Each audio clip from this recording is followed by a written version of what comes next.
Oh, I forgot to pause the music. I always do that. Hello! Hi, everyone.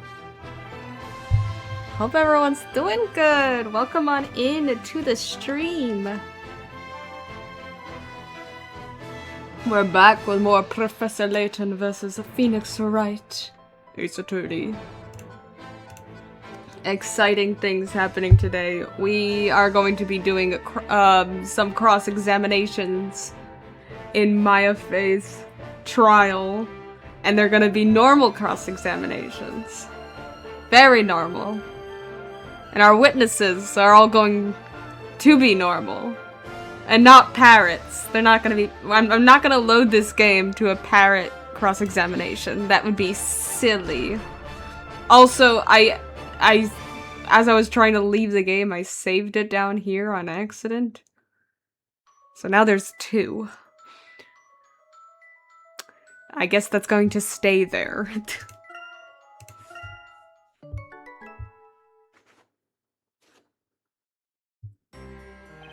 I hope everyone's doing good. 3 months ago, the alchemist that lived in this house was murdered, and now we've got a situation of our own. There on the floor, in front of a terrified Maya, was the professor, now completely made of gold. What the heck is going on? I thought the professor was supposed to be meeting with the storyteller. And to make matters worse, now Maya's accused of being a witch. Wait, what? Wait. I thought the professor was supposed to be meeting with the storyteller. Wasn't Luke there?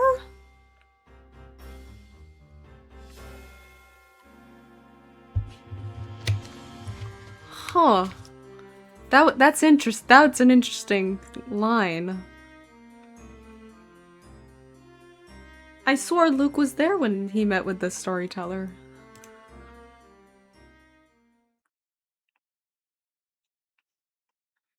Luke. Hi. The golden statue and the scepter. Okay. Like I said, normal cross-examinations only here.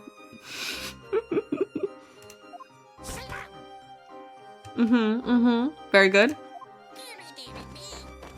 Oh, of course, yes.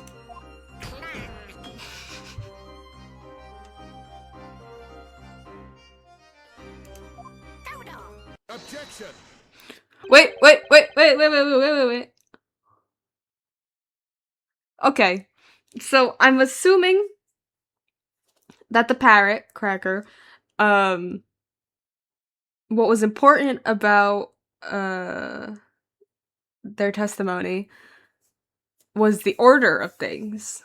And if I remember correctly, that was like the big thing of like which things happen in what order.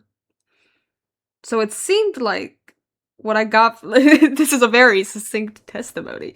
What I got from it is that there was a scream. What was it? Screaming. And then I think it was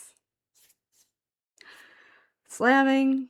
And then the lady goes, "Dearie, dearie me," which is what the teacher lady says. Then it was a clang, and then it was Goldor? What was the spell? Yeah, Goldor. Interesting. So they said Goldor after the scepter fell? So was there a second scepter, or... Let's get through Barnum's dialogue and reread the testimony.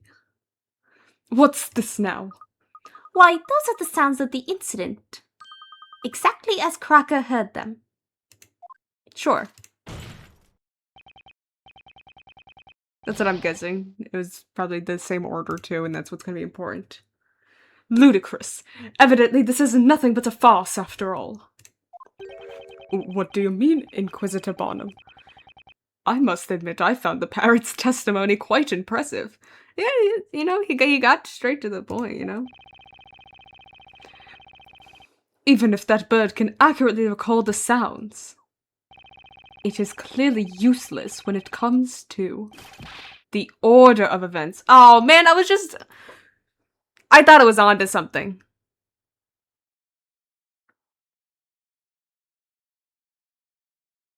I thought it was onto something. I was like, oh, that was a weird order. Why are they saying the name of the spell after the scepter already clings to the floor? Apparently the order doesn't matter, so never mind. Scratch all my thinking. I have no idea how this testimony is gonna be useful. It is clearly useless when it comes to the order of events. You mean there's a problem with the order?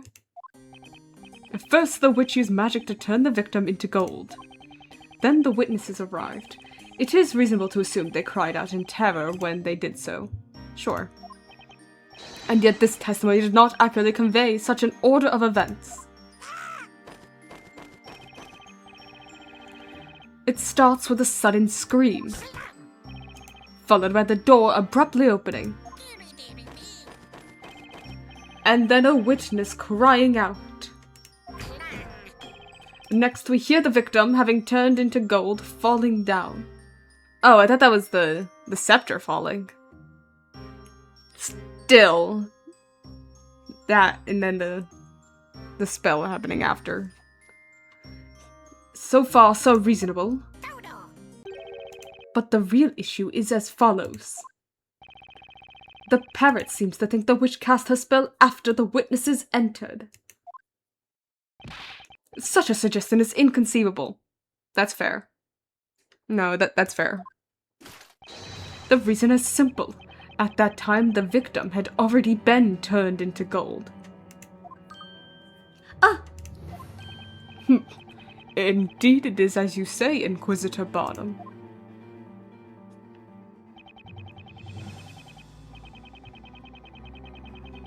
The parrot's capacity for imitation is excellent. I will concede that its testimony does have some entertainment value. However, this animal's testimony cannot be allowed to stand as proof. in this honorable court of law.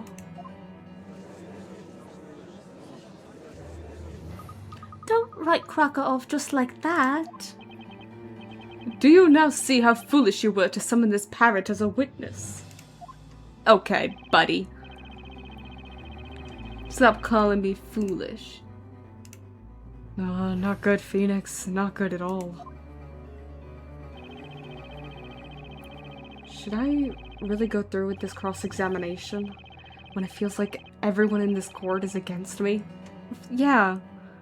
You've been in worse pickles, worse conundrums. Yeah. The defense wishes to cross-examine the witness. What? Are you serious? Did you not hear what I said? Are you choosing to ignore my words? Are you choosing to ignore my words? A witness that cannot talk cannot lie either. This parrot's testimony is the naked truth. He's simply repeating the sounds as he heard them. It's humans who make assumptions about the meaning of those words and arbitrarily decide whether the testimony is good or not. Damn. That was beautiful, Phoenix. That was poetic. But as knights of the court, shouldn't we be striving to uncover the truth to which this parrot holds the key? Pop off. Use his words against him. The truth, you say?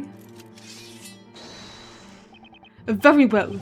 Show us the truth that this bird purportedly knows. Interrogate that parrot. Meanwhile, I shall enjoy the show. You do that, buddy. Will you? Oh, will you do it, Mr. Wright? Do you think it's hopeless? Yeah, kinda. Maya would be supportive. Defender, you may interrogate the witness. For sure. Ooh. Okay, yeah. Scream. Slam. I have a feeling that the order's right. Because why would only that one thing be out of order? Because he clearly heard the spell being cast. Godor.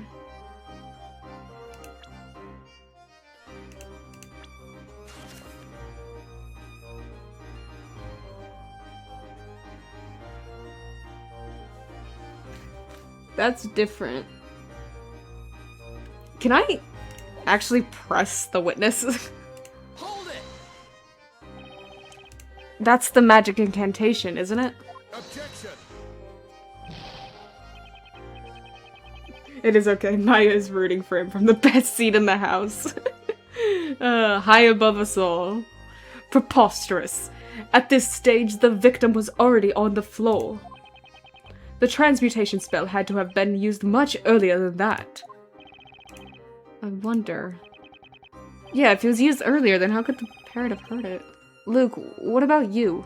Did you hear the incantation too? La, la, la, la.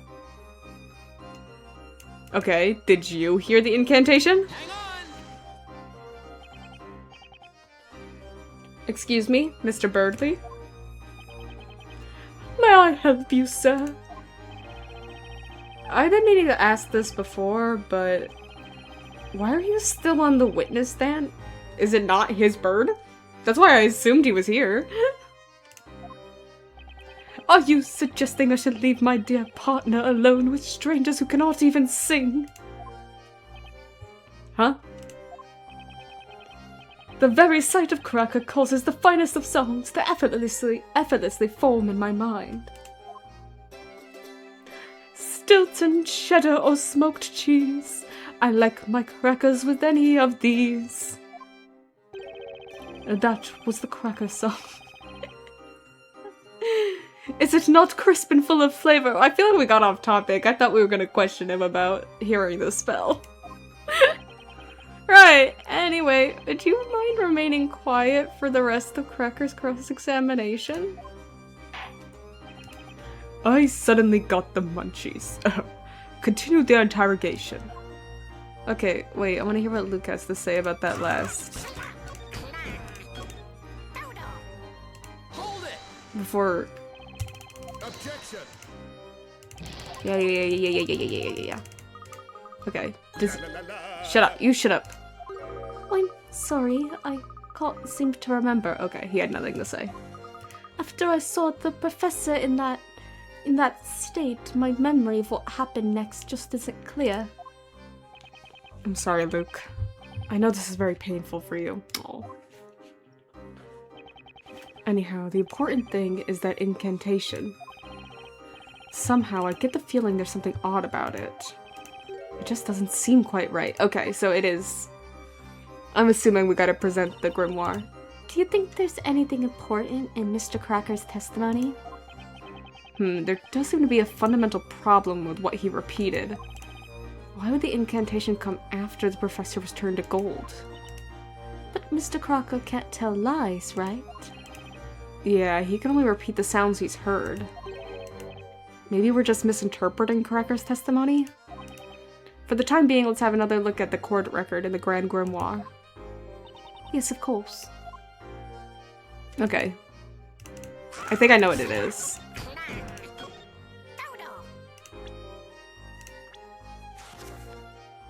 Objection. Okay, I was right. There is a critical contradiction in this testimony. You think? I'm just waiting for Barnum's little like, yeah, that's what I've been saying.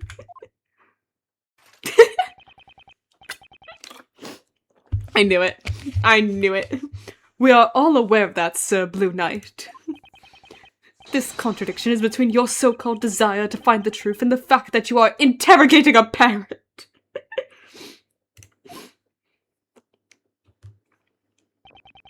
That's not what I'm talking about, Inquisitor. There is a contradiction here that makes one thing particularly clear. The fact that we have clearly all made a wrong assumption. How so? Luke, can you ask Cracker to repeat the incantation once more? Right you are. Godor! Godor!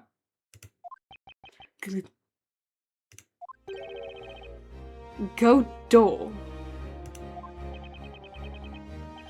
According to the Grand Grimoire, the name of the transmutation spell is Goldor. Now, Inquisitor, it would seem to me that the spell we've just heard is in fact an entirely different one. Well, I never. Unbelievable. Goldor and Godor. Objection. This is ridiculous. That wretched bird must have misheard the incantation. Objection.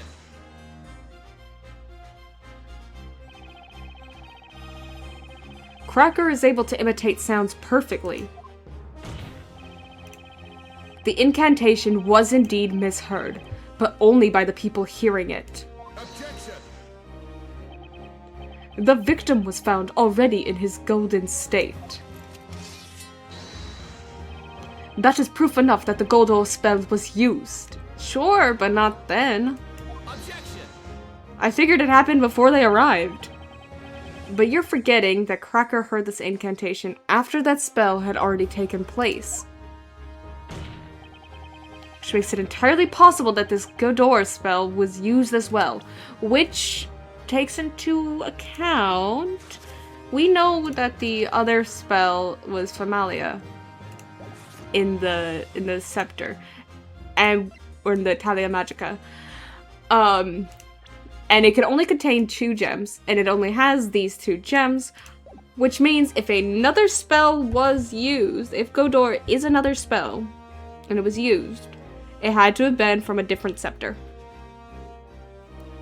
Which means, Your Honor, there was a second scepter at the scene!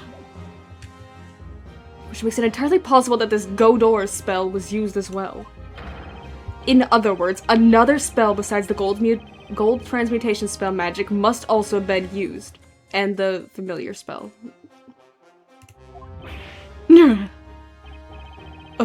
Another spell that we haven't yet considered?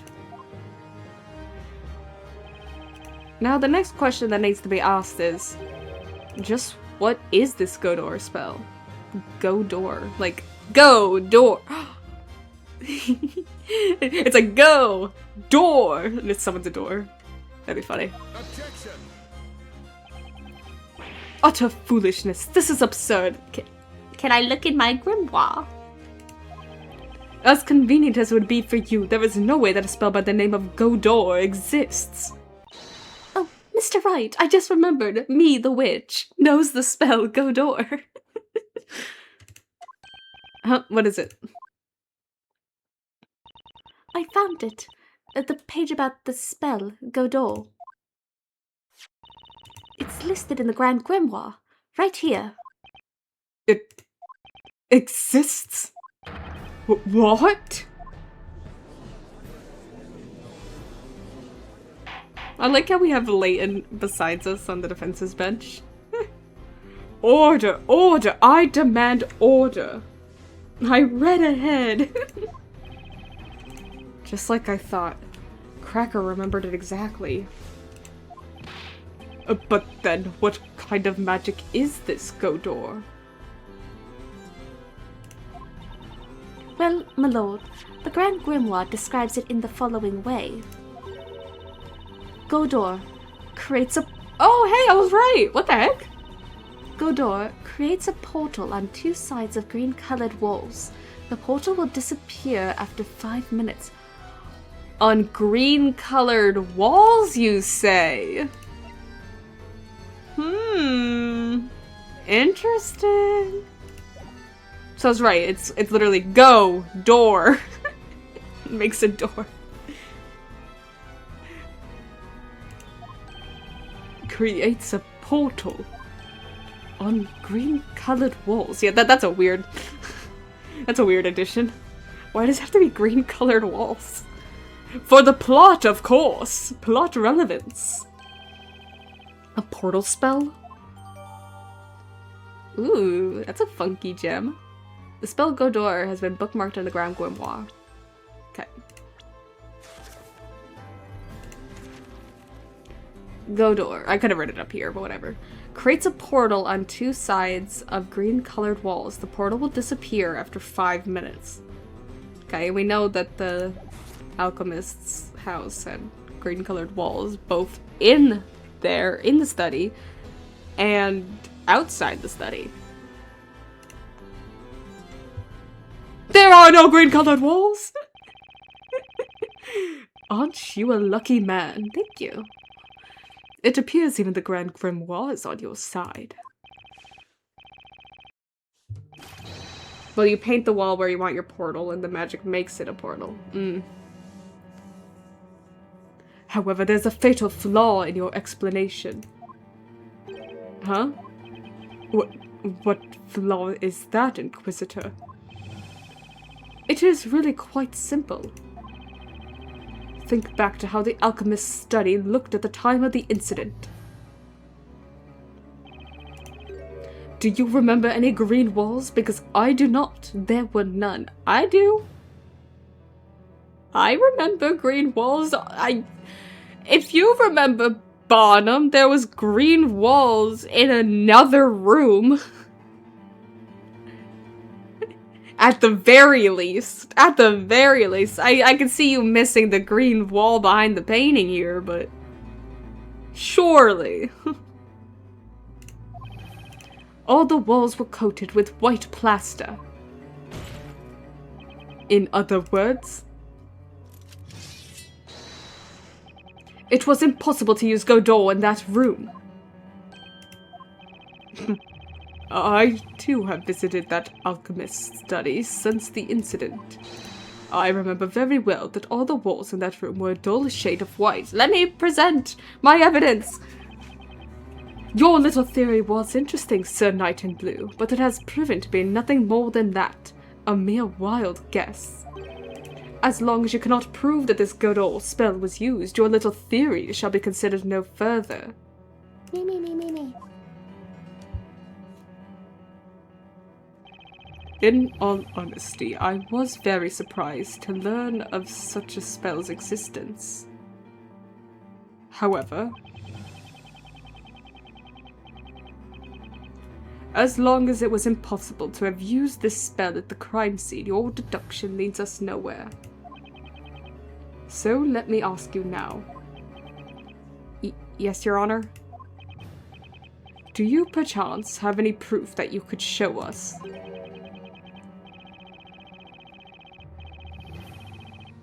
Can you prove that it was feasible for the witch to have used Godot in that room? This is no coincidence. That spell must have been used at the crime scene.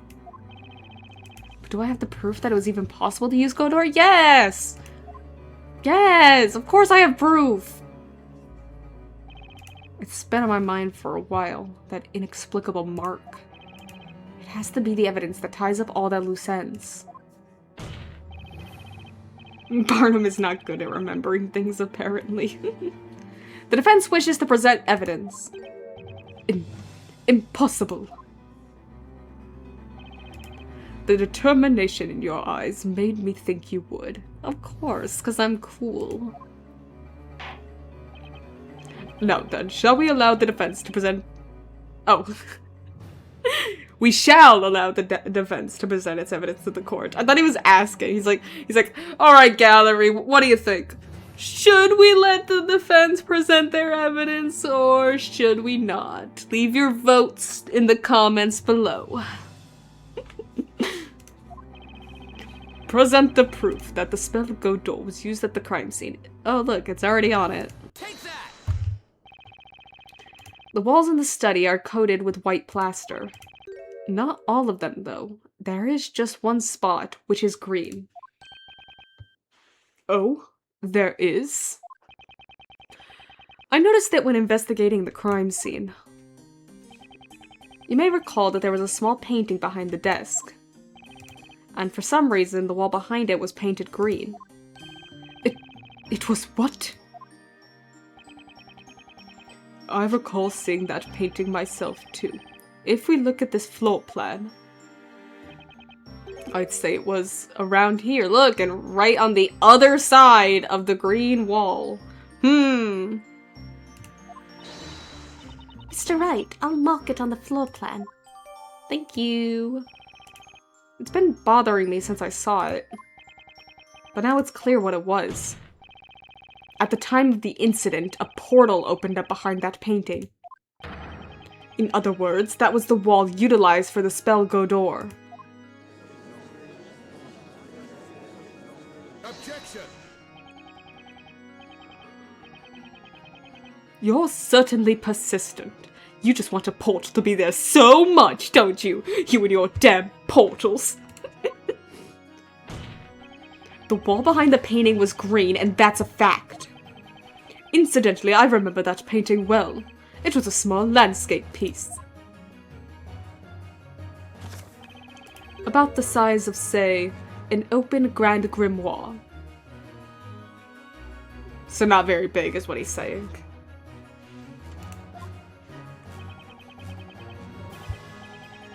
Yes, it was about that size indeed. A small, adorable picture. Even if a portal had opened in that small patch of green, no person would be able to pass through it. In fact, they'd just about be able to put their arm through at the most. So they dropped something through it.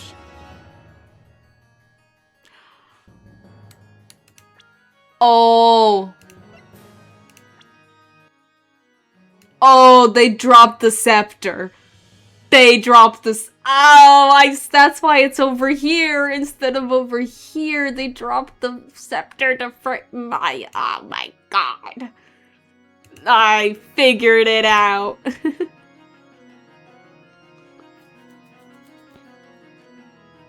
No person would be able to pass through it. In fact, they'd just about be able to put their arm through it the most. So will you please explain how a witch could possibly have escaped through a portal this small? They didn't! They didn't! They framed Maya through it! Oh my god. He's right, Mr. Wright. No one could have got through a portal that small. Have you anything to say, or are you so crushed by the realization of your mistake that words fail you? So was it the butler? Because he's the one that would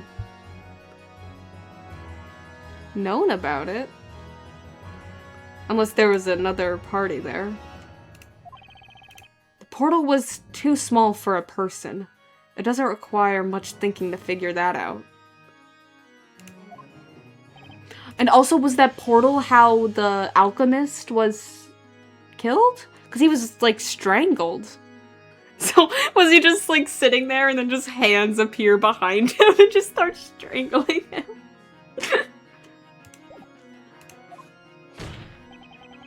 But that aside, a very obvious question remains. If it wasn't a human, then what could have passed through that portal? Or is the desk not aligned that way? No, it is! No, it is, yeah. Oh my god. We solved it. We solved it. I don't know if that part's true, but... We also gotta think about who was painting the walls green. Oh yeah. If it wasn't a human, then what could have passed through that portal? You have put an interesting spin on things. Why don't you answer your own question? You talk as if you know everything, so please enlighten us. A small portal was opened in the wall at the crime scene. And I have all the clues as to what that could mean. What went through the portal was, it's the witch, a small animal, something else. Oh, something else. Yeah, I figured it out. No human could have passed through a portal that small. It was the bird! The bird did it! Even a witch couldn't have pulled that off. So, are you finally forsaking your mistaken assumptions? I haven't finished, Inquisitor.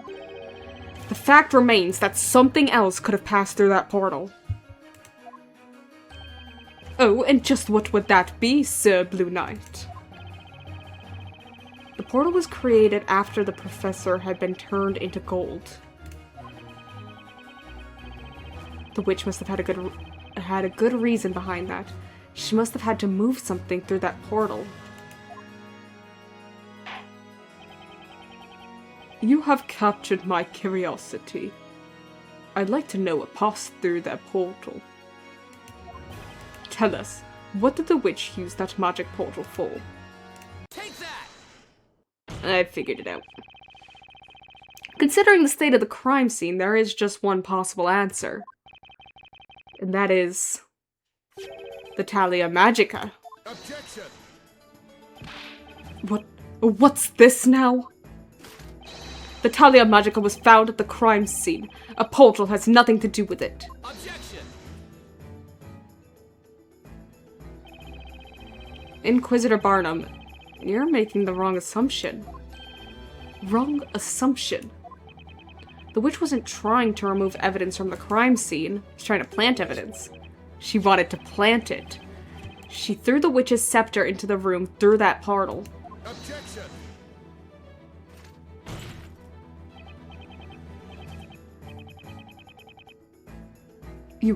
You with your crazy theories. Do you even realize what you're saying? If she threw the staff into the room, that means... Exactly. She did it to deceive us. Her goal was to make us draw the wrong conclusions. When the incident took place, the witch herself wasn't in the room. She cast the spell from outside. What? Interesting. Order, order, order, I say. And that's not all.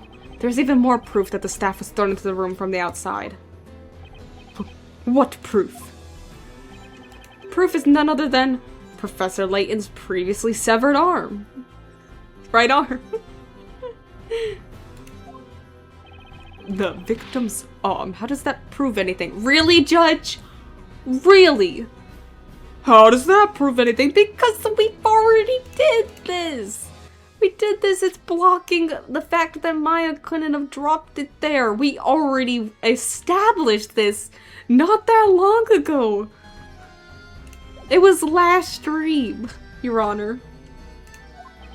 None of the witnesses have testified they saw the witch's scepter. However, they all heard it. Few of them claim to have heard it rattling across the floor. That's right. Please take a look at this floor plan. Since the arm was standing up right here, we know the defendant couldn't have been the one to have dropped the scepter. Yeah, we already established this. Why do we need to re-establish it? Now think about it. Where would you need to drop the scepter from in order for it to end up here? From there. Oh.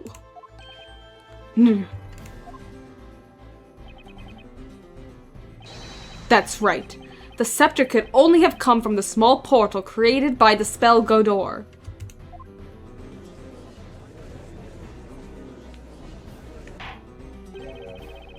This is most unexpected. The witch wasn't in the room when the crime occurred. Or at least that's the defense's claim. It's the only thing that explains all the contradictions we've run into. Objection! Sir Blue Knight, with that imagination of yours, you could aspire to write fantasy stories. A nice try, I must admit. However, this line of assertion is futile. There was a glaring contradiction in your words. Go on. I figured your case out, buddy. I know all the answers. Another contradiction. Whatever are you referring to, Inquisitor Bottom? Oh, are we going to talk about the gems? This is the Talia Magica that was used in the incident. And we have established there are 2 magic gems in it. Okay! I lack the patience and the crayons to draw you a chart, Your Honor. Okay, I was wondering if this was gonna be brought up. I'm like, obviously there's no... I'm assuming it's probably gonna be a green gem. This is the Talia Magica was used in the incident. As we've established, there are 2 magic gems in it. One for the gold transmutation spell Godor, and one for the shadow familiar spell Famalia. A witch in possession of this staff would not have been able to cast Godor. Yes, you're absolutely right. But you can't write off all the evidence supporting my theory as mere coincidence. Yeah, one of them, so either it's a fake or the gems were swapped out or something along those lines. But you can't write off all the evidence supporting my theory as mere coincidence. Why must your agreement always be followed by a but? Why can't you just agree with me for once? You're tearing this relationship apart, Defender. Sir Blue Knight. What I'm getting at is, this Talia Magica is not genuine. Okay. Okay, that was one of my theories. Not genuine. That's right. And naturally, the one responsible for this deception is the real culprit of the crime. Enough of the suspense. It's too much for a man of my age. The defense shall reveal what is meant by this so-called deception.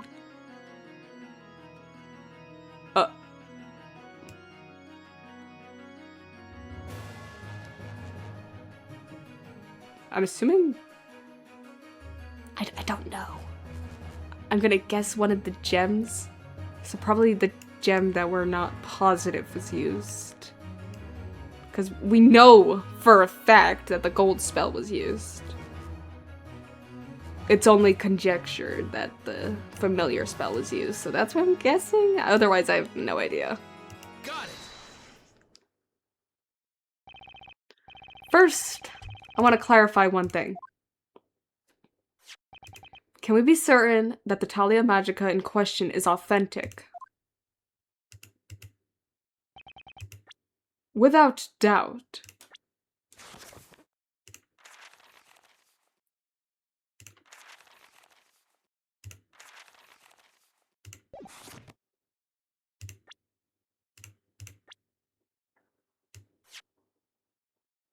Okay, let's see if the gems were shaped different.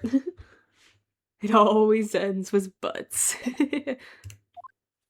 Oh, when something smells. The metal rod in its center is called the Spina Magica. The witch's mark on its tip is clearly visible and highly detailed. It is impossible to forge even by the finest craftsmen in all Labyrinthia. I can guarantee you its authenticity. Okay, but are the gems real? That leaves us with only one possibility. The forgery in question is the Famalia magic gem. What? A forged magic gem? Objection. That is an insult to our investigators. Objection. Only witches can use the power of these magic gems, can't they? So tell me, how can you know whether a magic gem is the real thing or not? Oh, get him! Get him! He's a witch! Objection. Have you forgotten I am a man? Hold it there. We know for certain that the spell Goldor was used, but we don't know for certain that the familiar spell was used. That's just a theory.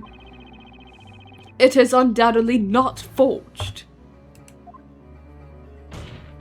But what about Famalia? Did anyone actually see a familiar at the crime scene? That's 3 months ago, when an investigation was carried out into Sir Belduke's death, the results yielded the following conclusion. First off, that was 3 months ago. Second off, this is a different case. Okay, let's just put that on the table.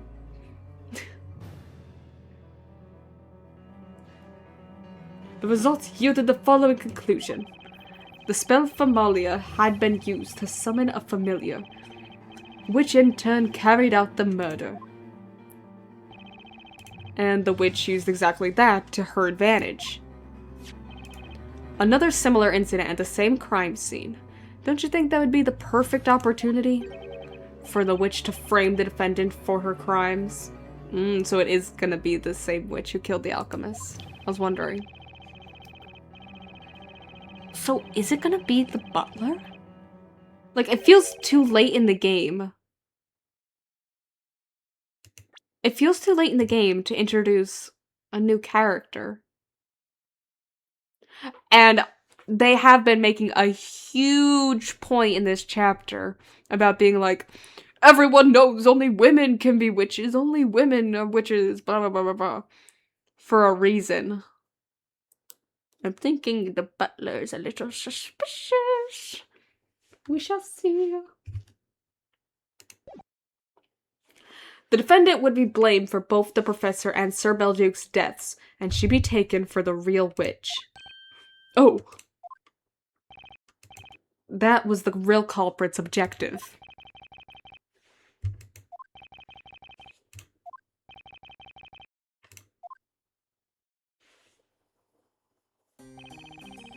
There is a chapter in the Magic Archive, an old collection of tales of the occult, about the way to test whether or not a magic gem is genuine. Oh? How can we test it, my lord? It is very simple. A genuine magic gem is composed of a mineral with a density lower than that of pure water.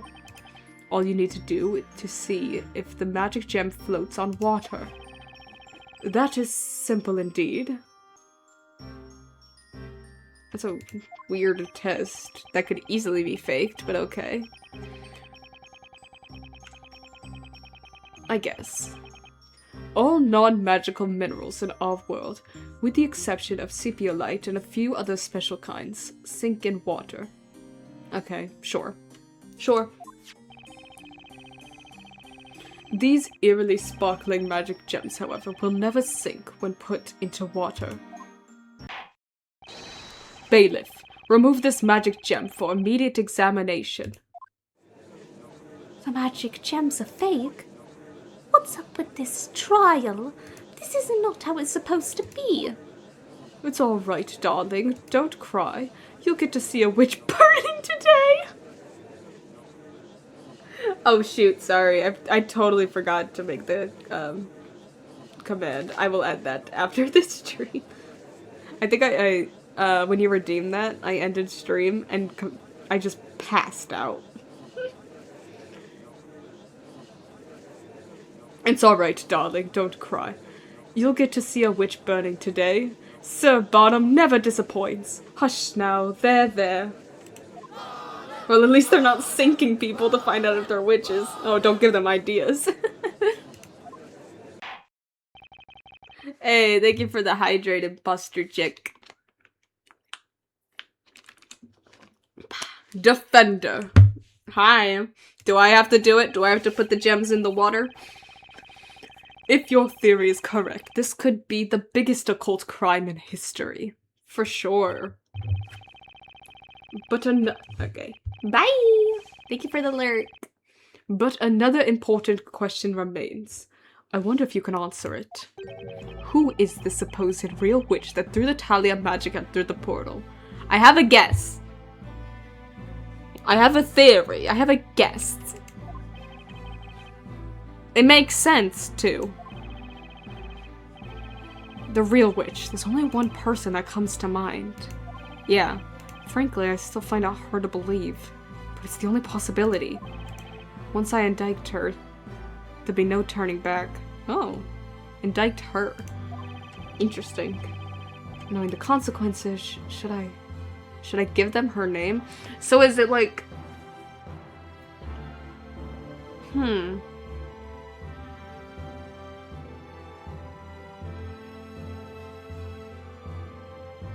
Is it like a Robin Newman situation? Mr. Wright. In Labyrinthia, witches are punished by fire. I know you think that's going too far, but even in a world that seems so insane to you, those who take the lives of others must be punished. That's a universal law, isn't it? Ugh. Ugh. The witch turned the professor into a golden statue. And that's not all. She took the life of the alchemist too, and now she's trying to pin the whole thing on Maya. I can't just let her get away with that. Dude, Phoenix. Dark. Well then, defense, let us hear your theory. Who is the witch responsible for using Godot and then throwing the scepter through the resulting portal? Maya Fey. Luke Triton. I mean, if it's not him, then it's her. There's no other way. Take that! When you've eliminated the impossible, whatever remains, however improbable, must be true. Hell yeah. There's only one logical possibility. It has to be that person. Oh, it's that person now. Okay. The real witch is Jean Greer. Greer. I've heard that name somewhere before. Wait, isn't that the butler who served Sir Belduc? That's correct. Objection! Psh, what is this about? You seem to love rolling out these ridiculous suggestions, but you ignore the obvious. Jean Greil is male. Inquisitor Bar- Buddy. Let me bring you to the 21st century. Inquisitor Bottom, tell me one thing. Is it only females who can be witches? Yes! Women only! Everyone knows. Men are doctors, women are witches. Are you daft? Of course it's only females.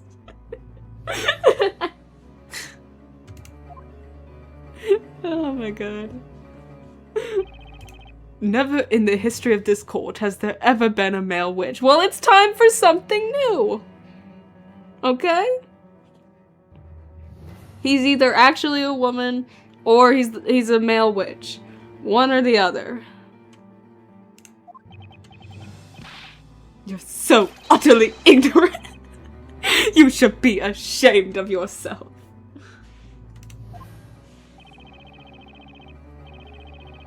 Alright, well, I'd like to ask another question. Is Jean Greyl really a male? Okay. What? Oh boy. Ooh boy. What? What a ludicrous question. Ew. I mean, we have wizards, but the laws don't apply to them. They can do what they want. The defense is certain that Jean Greyl is the witch responsible for using magic on Professor Layton. Can we get Athena Sykes in here? What is she, like 8 years old?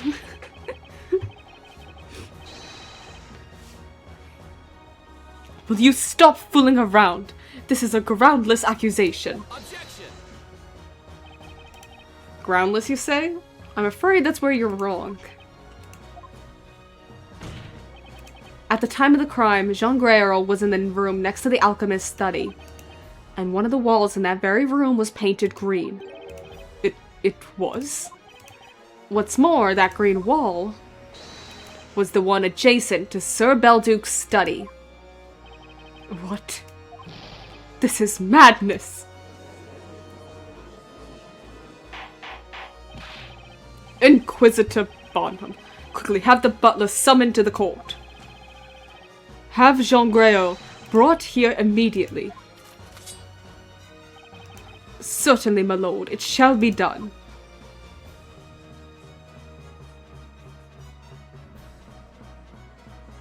There is no need for that.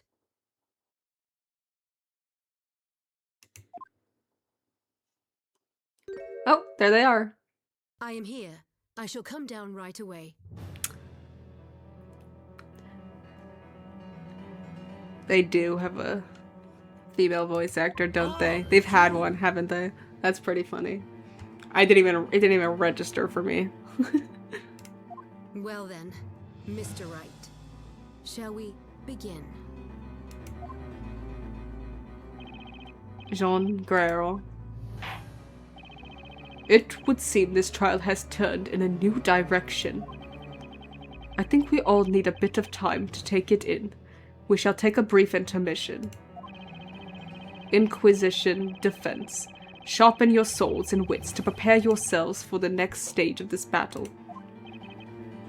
Yes, Your Honor. It shall be done, my lord. By the time we resume, the examination into the magic gem should have ended as well. Oh, I wanted to see it. I wanted to see, like, the little animation. Now, the court is adjourned for a brief intermission.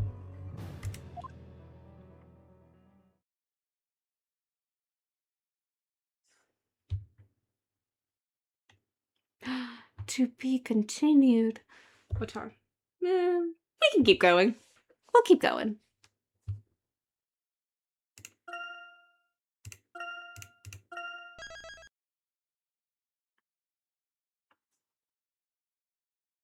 Oh, why did we bring him out with us? So, it's gotta be that, young butler? I know what you're thinking. I couldn't quite believe it at first either. But the evidence and circumstances all point to the butler. They have to be the witch. At least, it'll be certain if the magic gem turns out to be a fake. If it's not, then we're just going back to square one. But if that's the case, then Belduke's murderer was also... Yeah, it would be Gretel. No, it can't be true. He wouldn't have done that. Spella? I know Jean. He held Sir Belduke in the greatest of respect. Jean didn't kill him, I'm sure of it. Hmm.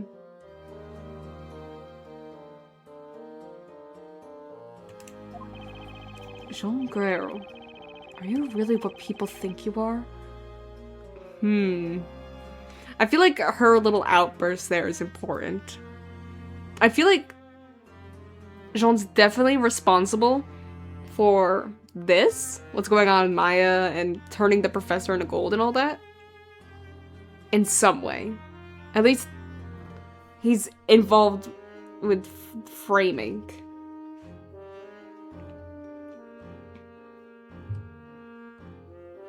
Interesting. There are still so many unknown factors in this trial. Ah! Hi, Luke. How you doing, buddy? Don't look over there. It's Luke. I'm sorry, Maya. What I did is unforgivable. Oh, Luke. Baby boy. What are you saying, Luke? All you did was testify about what you saw. But I should have trusted you.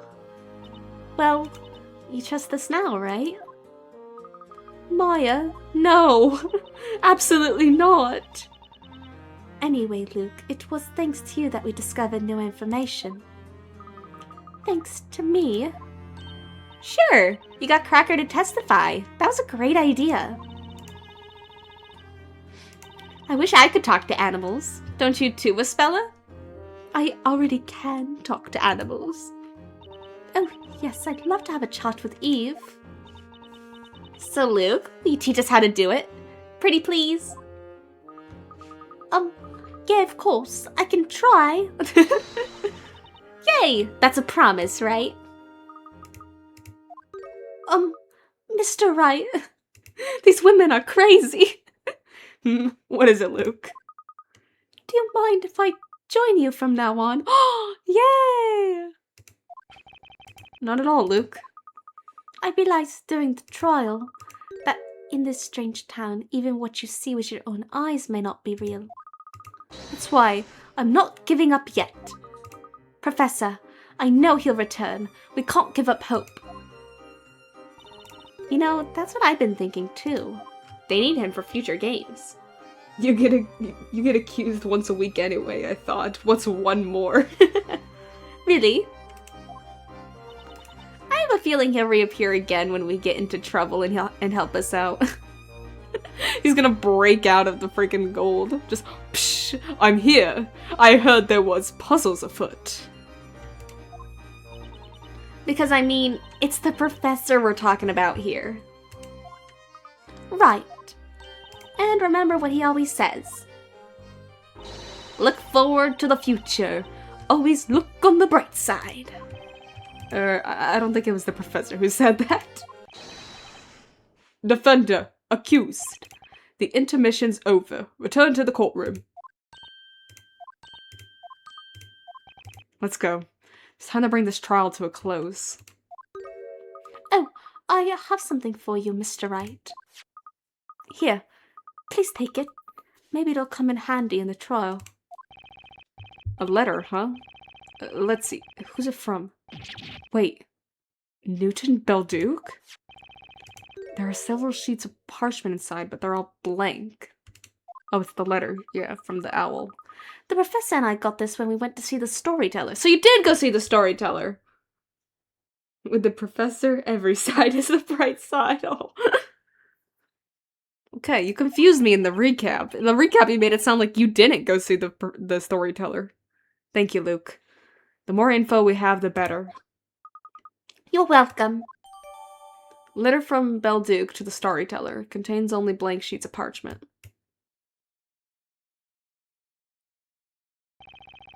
I've got no proof that it was Jean Guerrero who turned the professor into gold. Even if the magic gem is a fake, it's still not decisive evidence. It's kind of decisive evidence. It means that she couldn't have done the familiar spell, which throws the prosecution's whole case out. I don't know what will happen next, but I do know this battle's far from over.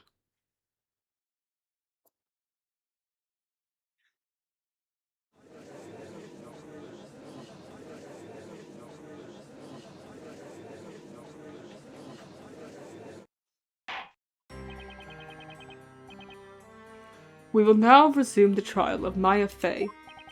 First things first, the occult crime analysis have finished examining the evidence.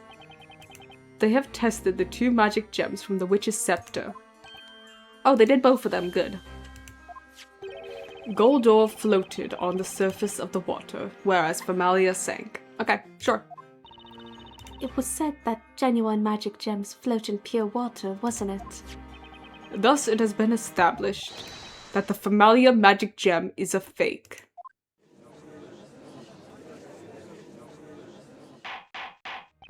Order, order, order in court! This does not prove that Godor was used, of course.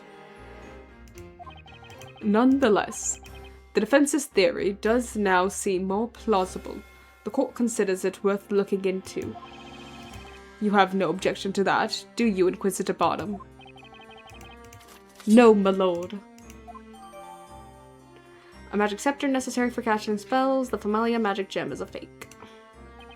Now then, bring in the witness.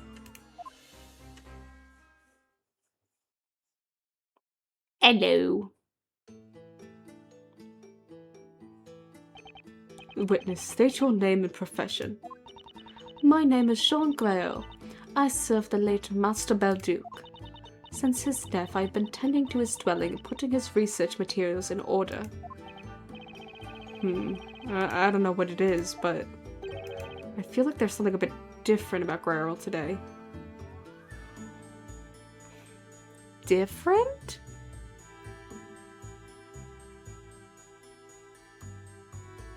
Huh. Either we're seeing, like, their real, like, self. Maybe twin? They've done twins a lot in Ace Attorney. I don't know if it's gonna be twins, but...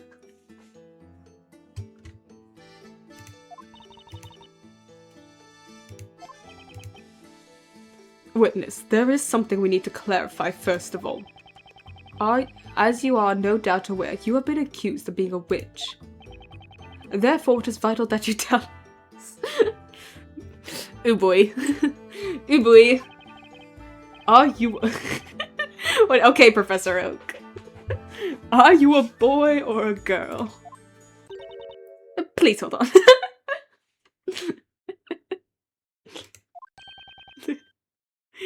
That was a great response. I'm gonna use that from now on. What's your gender? Just hold on a minute. Hold on. Why? What is that? Excuse my rudeness, my lord, but at this time, I do not intend to answer that question. Fair enough. All the power to you, Guerrero. Why do you refuse to answer, witness? I have been following this trial from the gallery, and so I'm fully aware of the utterly absurd accusations made against me. Alchemy, the art pursued by Master Belduc, is concerned with the rules and logic that govern nature. As someone who has been helping Master Belduc for quite some time, I dare say your theory is both illogical and impossible. Objection! It's not relevant to the question, but go off, Slay. The witch's scepter was thrown into the crime scene through a portal created by the magical spell Godor. That portal could only have been opened from your room. And what's more, one of the walls in your room is painted green.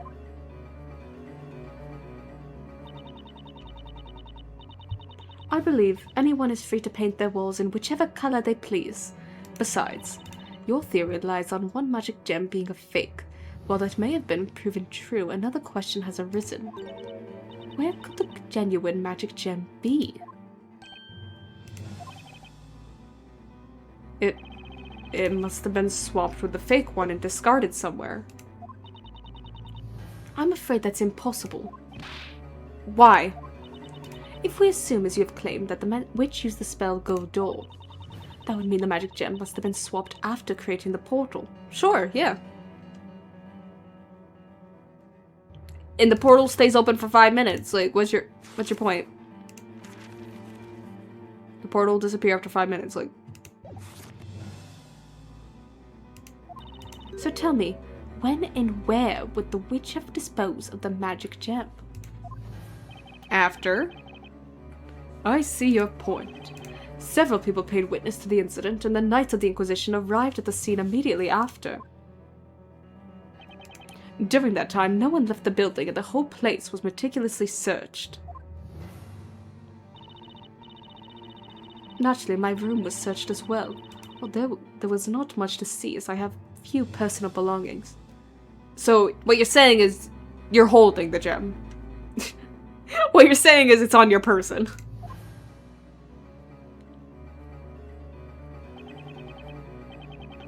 Despite our inspection, nothing resembling a magic gem was found. Okay, but did you investigate the people? I assure you, we have not overlooked anything. I would swear to it on my honor as a knight. Did you pat down the people? So, Mr. Wright, if you wish to accuse me of being a witch, should you not first prove that there is a connection between me and this missing magic gem? Furthermore, I would appreciate it if you could approach... If you could please approach the matter in a rational way, like an alchemist. The house was searched very soon after the crime. If the gem wasn't found, then it means Grail hid it somewhere. Somewhere the Knights of the Inquisition would not have looked. Where could it be?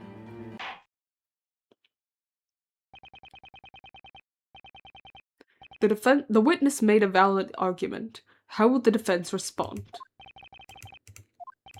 The knights who searched Sir Balduke's premises weren't looking for a magic gem. That's why there's a certain place they didn't consider searching. Interesting. You really don't give up easily, do you?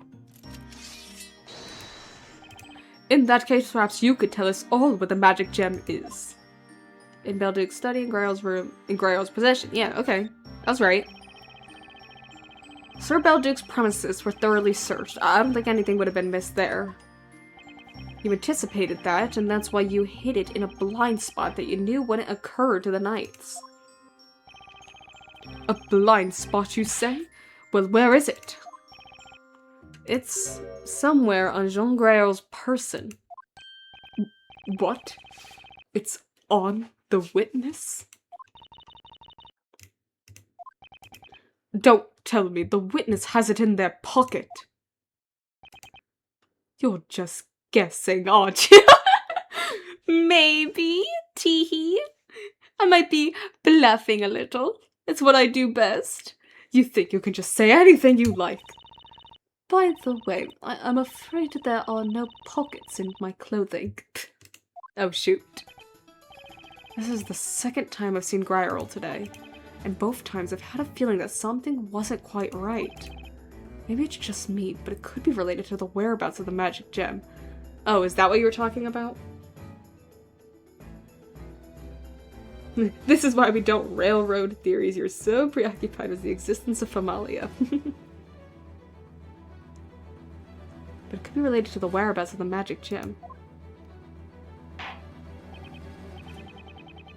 Defense, show us the location of the magic gem. Where do you think this witness hid the magic gem on the day of the crime?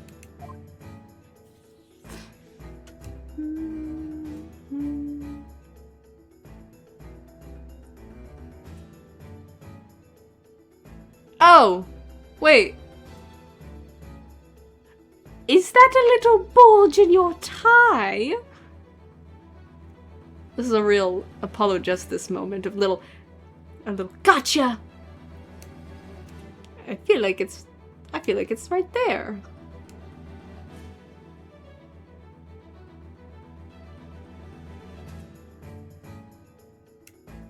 Got it. Gotcha! Witness. We met for the first time at Sir Belduke's premises. At that time, you hadn't... Oh. Pfft. Maybe it wasn't the bulge in the tie. I don't remember what their collar looked like. At the time, you had an amethyst attached to your collar. Oh, that was the gem! That was the Famalia gem! Oh, that's right. Mr. Greyer always wears that gemstone. Alchemists believe that amethysts emit positive energy. Amethysts are purple. But when I saw you in the waiting room this morning... Sorry, that was just a really... I know why he said it. I know why he said it. It was just really funny. Just a cut to Barnum going, amethysts are purple? He's just having a crisis. But when I saw you in the waiting room this morning... Oh!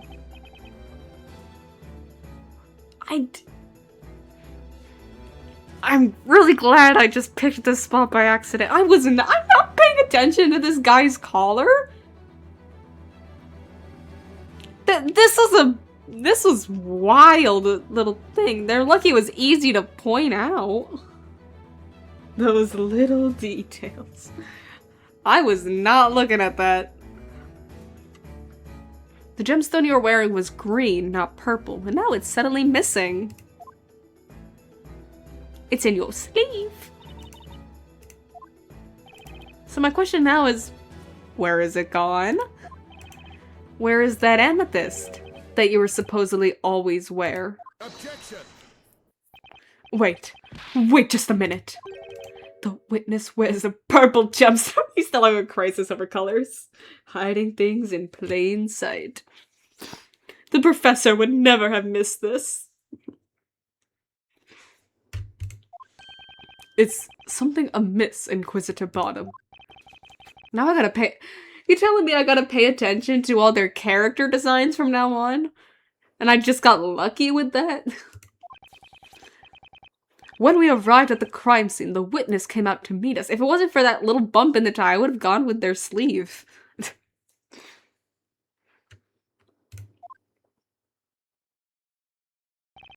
I recalled the witness was wearing a gemstone, but that gemstone was green.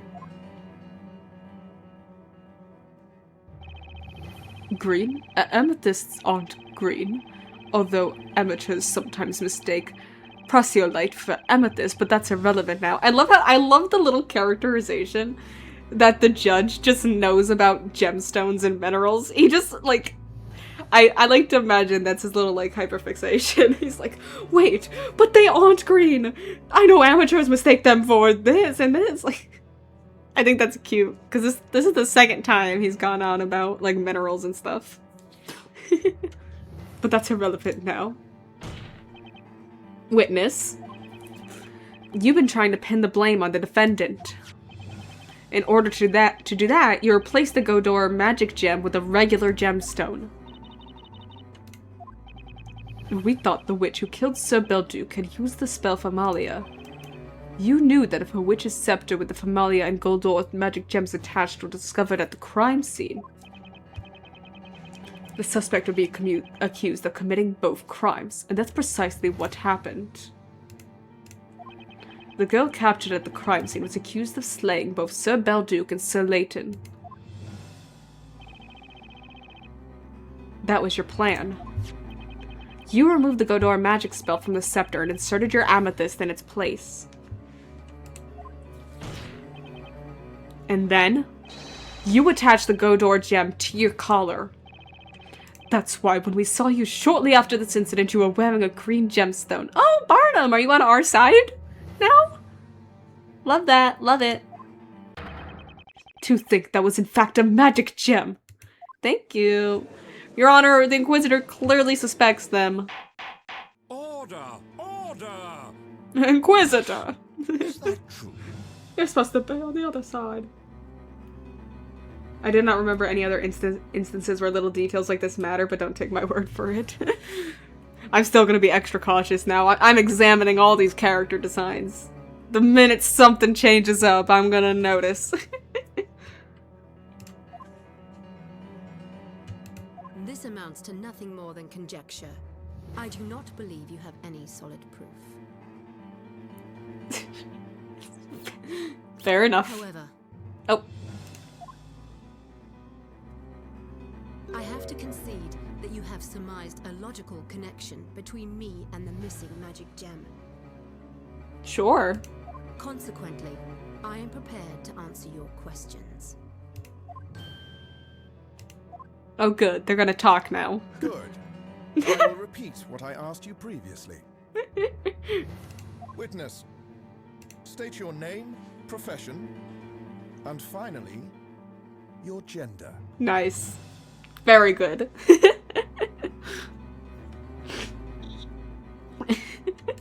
My name is Jean Grail. Jean I have Grail. been serving the late Master Belduke.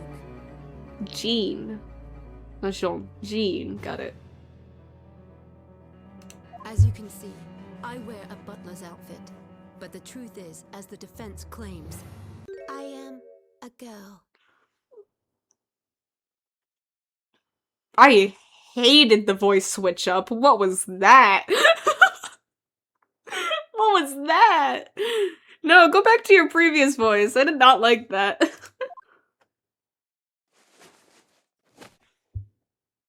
Who invited Team Plasma? A girl? Unbelievable. Hey, what's up, Matt? A girl in our courtroom. I'm out farming right now. Hell yeah. What? Girls! Girls can't wear those clothes. Girl?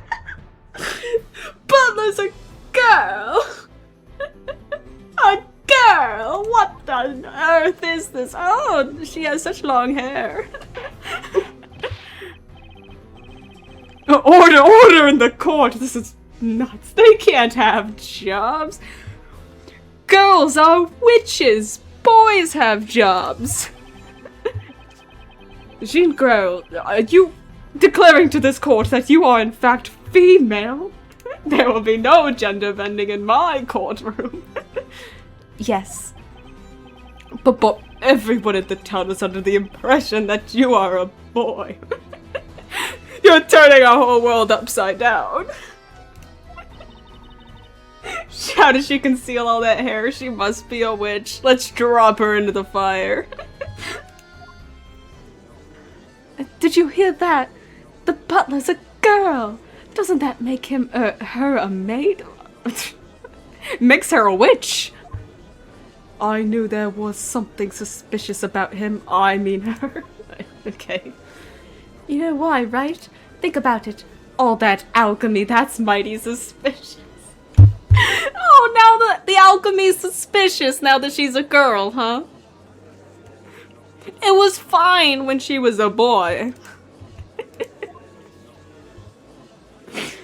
Oh my god. Just listen to them. Listen to the wild gossip and accusations. No, I'm on your side. I don't care if you're the bad guy. I don't care if you killed the alchemists. I'm on your side. They're nuts. Alchemists pursue knowledge of the rules that govern nature.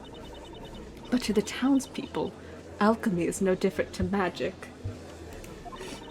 When boys do alchemy, it's Full Metal Alchemist. When girls do it, it's witchcraft. Had they known I was a girl, they would have taken me for a witch. That's what Master Belduke was worried about. He told me it would be safer to pretend to be a boy. Yeah, that's fair. That's very valid. In other words, you disclose that you're a female, but deny that you're a witch. Because I'm also accusing you of being a witch. Let's not take that off the table here. You're definitely a witch. I would have thought that was obvious. She knew that once her gender came into question, she wouldn't have been able to conceal it. That's why she's made this public now. It was the most rational choice for her. Inquisitor Barnum, may I ask you one question? Has all the evidence in this Golden Gentleman case already been presented? No. We have a letter now. Why do you ask? As it stands, you do not have a single piece of evidence proving that I am a witch. That's what testimony is for. Given the lack of pertinent evidence against me, I would like to be permitted to return to my duties. What duties? The guy you work for is dead. What say you, Inquisitor Bottom? Judging by his reactions, I don't think he's gonna let her go. If he's a good man, he's not gonna let her go. It has been proven that the 2 gems were swapped. However, it may also have been possible for the accused to have done so. No. Come on, Barnum. Yeah, thank you. Maya had no reason to swap the gems. Yeah, literally 0 reason to swap them. It just makes everything worse for her to have swapped them. This is a place of judgment. There is no need for us to understand the reasons behind a criminal's actions. What are you saying? Yes, it is! That's the whole point! That's the whole point of court! Is to understand the reasons.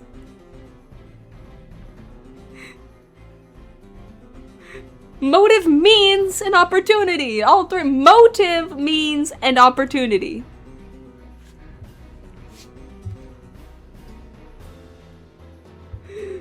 Maya just thought the purple and yellow looked better than green.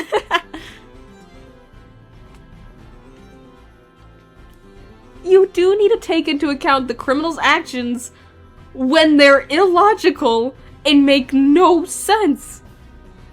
Why would she frame herself? Why would she use the freaking Godor spell? If it was just gonna make her worse. Huh? Yeah, exactly, huh? What are you saying? Get this guy out of here, Your Honor. I like you, Barnum, but that was nuts. After all, those whom we judge are otherworldly creatures. They are witches. Yeah, but they're not stupid. What do you want to... Well, clearly they're not stupid. It is impossible for a human being to understand the reasoning of a witch. Brother. Oh, Luke. Is there nothing we can do? At this rate, Maya will be. Barnum still thinks Maya is a witch. We've made it this far, and yet it feels like we're back at stage 1. It seems there are no more rational arguments against me. Now, if you will kindly excuse me. Hey, I have a lot of questions, like why was the painting, the wall behind the painting painted green? That's a good question I would like to know.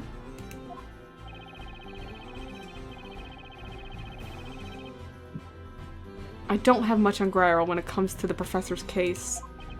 But should I just let her go? No! Wait and see what happens. Continue questioning. Ask about another case. Okay, I feel like him saying he doesn't have much when it comes to the professor's case is a hint we need to ask about Belduke's case. There's nothing else I can follow up on regarding the professor's case. So what can I do? There's only one other option. No more questions in this case. Miss Greil, I have to ask you to remain at the witness stand. Is there something you wish to ask me? Your testimony is not over yet. There's still something you need to tell us all about. Wait, did her picture get updated in the court record? Oh, it did! Butler to Belduke, the alchemist, looks after his residential research. Actually a girl. Okay. Mr. Wright, I'm afraid I cannot help you. I have told you all I could about this incident. I'm not asking about this incident. And I'm afraid you got the wrong idea, Miss Guerrero. Your Honor, what this witness needs to testify about is not the professor's unfortunate incident, but rather the incident from 3 months ago, namely, Sir Belduke's death.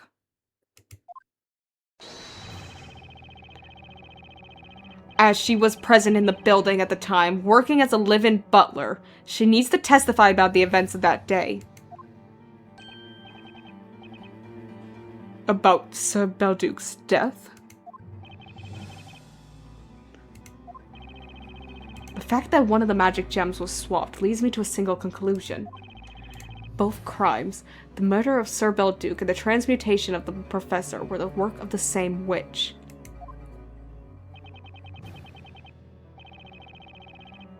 The truth behind the alchemist's death may hold the answer to this case. What is your opinion on this, Inquisitor Barnum?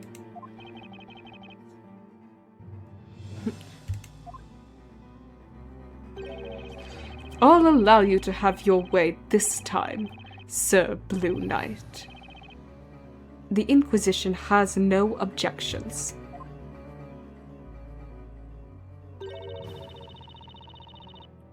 Inquisitor Zacharias Barnum, it seems you have lost that unyielding attitude so admired by the townspeople. Ooh! Oh, snap! Damn.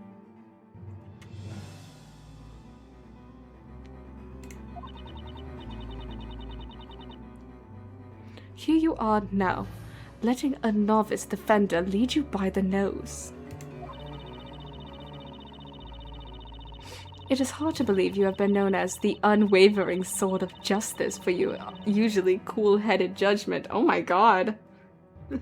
Oh, you like logic? Let me introduce you to a friend of mine named Miles Edgeworth.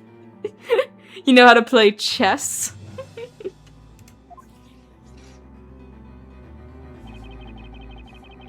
You know little about me, witness. Oh, snap! Oh, the witness and the Inquisitor are gonna start throwing hands. Do you think I care about defending my name? It is this town that I wish to defend. Hell yeah, man. Hell yeah.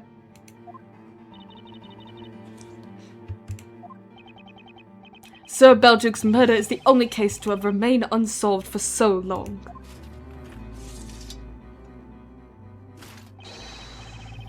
Jean Grey Earl, you shall now testify about it.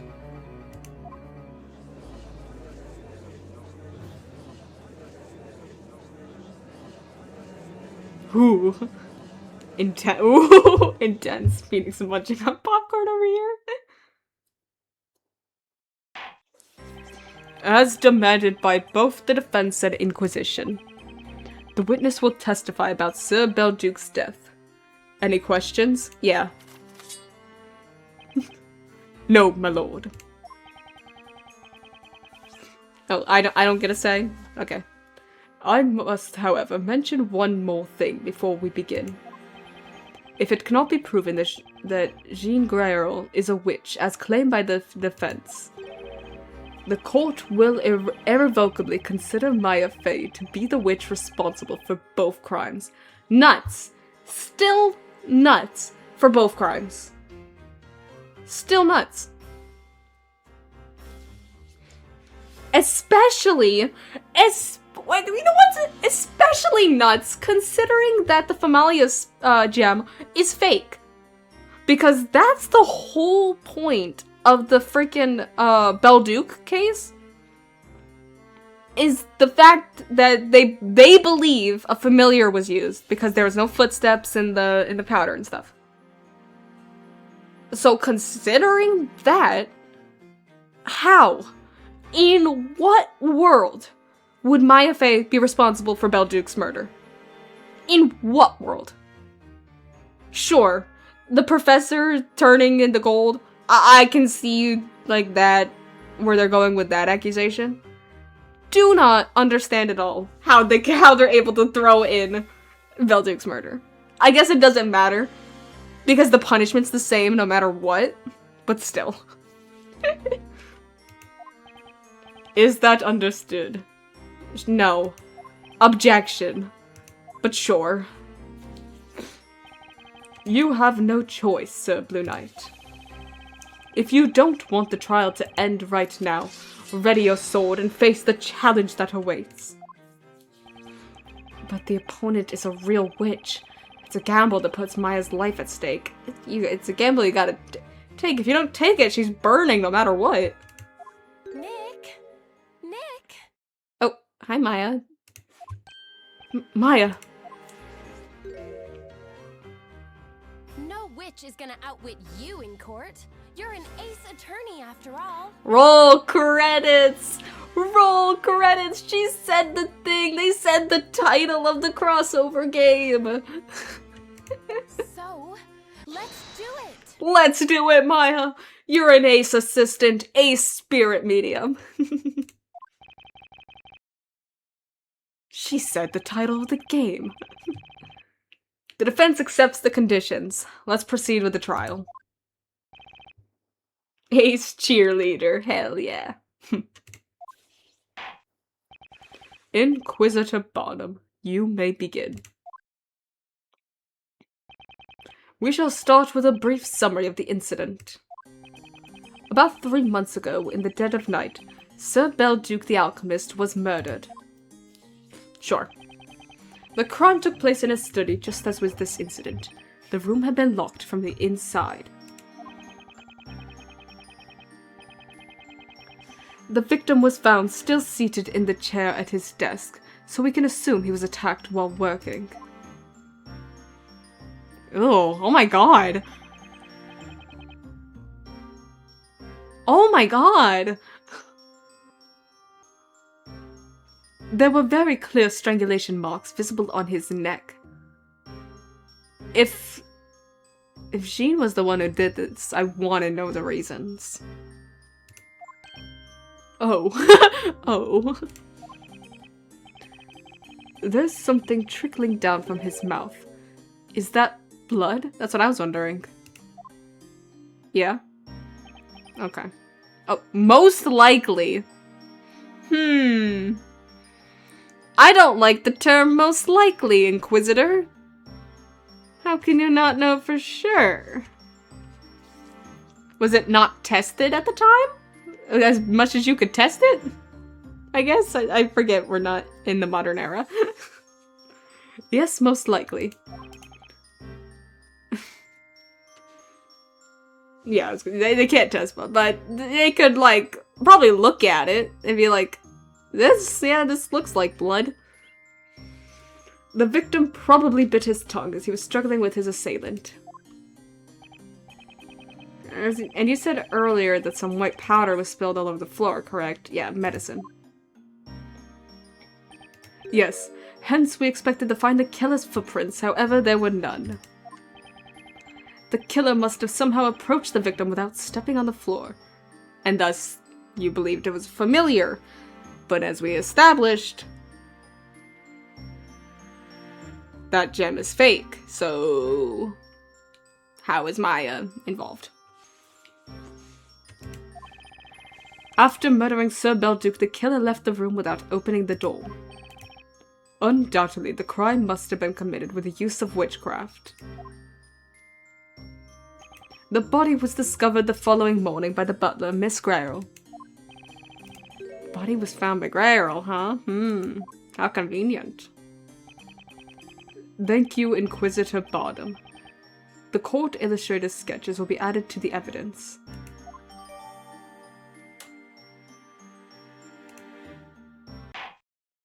Now, witness, begin your testimony. Tell us about the events spanning the night of the crime from the evening beforehand until you discovered the body.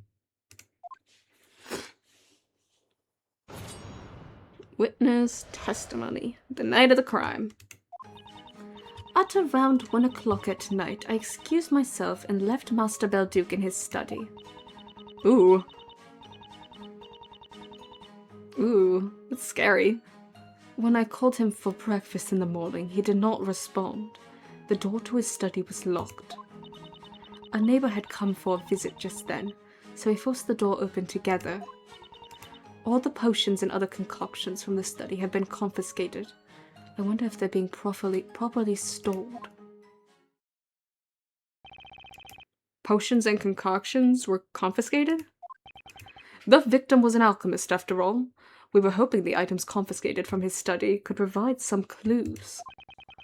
Besides, such things must not fall into the wrong hands. It may not be standard practice, but it was deemed necessary. The confiscated goods are stored in our secret vault. The only person who has access to them is the High Inquisitor, Lady Darklaw. It has caused me great difficulty, as I have not been able to put Master's research materials in order as a result. The confiscated items shall be returned as soon as Sir Belduke's murder is resolved. I shall be looking forward to that. Suspicious. Defense. Don't want people looting those drugs. You may begin the interrogation. For sure. Next time. Because I'm getting sleepy. I love leaving myself off with cross-examinations. Especially since I can't stream over the weekend. So I'm gonna go 2 days. 19 hours we're at. Oh my gosh. I'm gonna go 2 days and be like, alright, what are we doing? With that, anyway, folks. La la la la la la la. Where is it? There you are. Thank you very much for tuning in to the stream today. I had an absolute blast. I'm going to send you all off in a little raid so you can spread some love. Bum, bum, bum, bum, bum.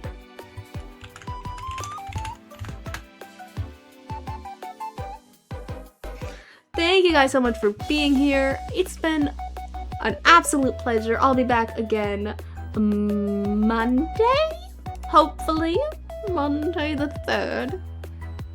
Thank you for the stream. Enjoy your weekend. Thank you. Enjoy your weekend. I had a blast. I'm really liking this case. It's very good. Very into it. Hopefully we can solve it next time. Surely there's not too much left. Surely, right? Don't answer. Thank you guys for being here. Sending you off in 5, 4, 3, 2, 1. Bye-bye.